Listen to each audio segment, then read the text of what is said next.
Tara guys, makikain tayo dito sa bahay ni John Franz. Yan o. Happy family to guys.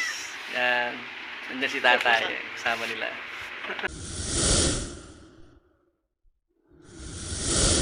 Samahan niyo ako ngayong araw ng linggo. Sa sideline muna tayo. Ito guys o.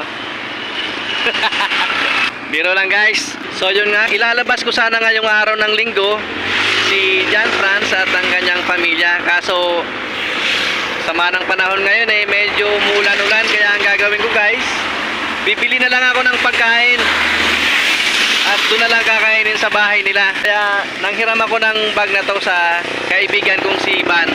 Shoutout sa iyo Ban, salamat sa pagpapera mo ng bag.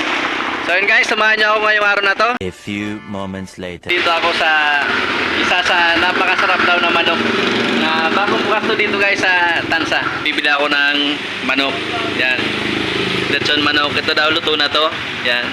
Sige, bigyan mo ako ng dalawa. Pakita nga natin dito yung quality ng manok mo. Anong purpose? Bakit? Bakit binabalot na sa foil? Nakamarinate na po siya. Nakamarinate. Okay. Nakamarinate po siya. Para po siya start po Pilipinas. Oh, yun. Yan siya guys. Oh, wow. Sarap. Juicy. Meron din sila dito guys, fried chicken. Bale, dalawa yung binili ko guys. Yan. Teka na. So, lagay ko muna dito sa aking maywagang bag. A few inches later.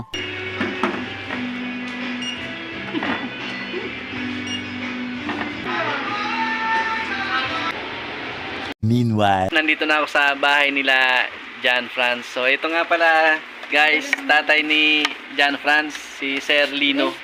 Yan, nandito siya. Kakauwi lang niya ngayon. Every 15 days yung uwi ko. Kain na sila. Lock, ano na kayo? Papasandok sa mama niya. Diyan, ilapit mo ano. Tara guys, makikain tayo dito sa bahay ni John Franz. Yan o. Happy family to guys. Yan. Nandiyan si tatay. Kasama nila. Kain tayo.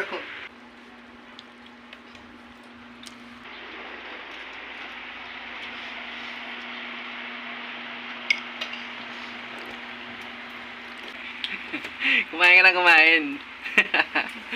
Para tumaba ka. Bahan na.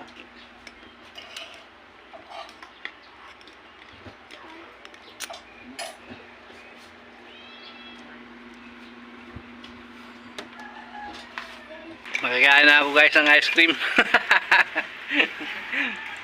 So yun guys, uwi na ako. Tapos na ako makikain eh.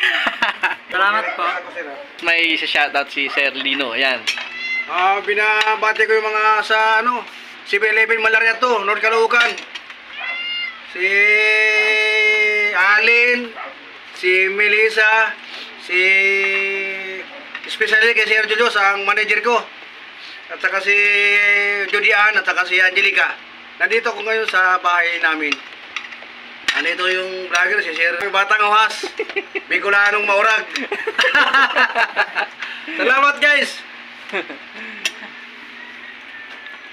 So yun guys, uwi na ako.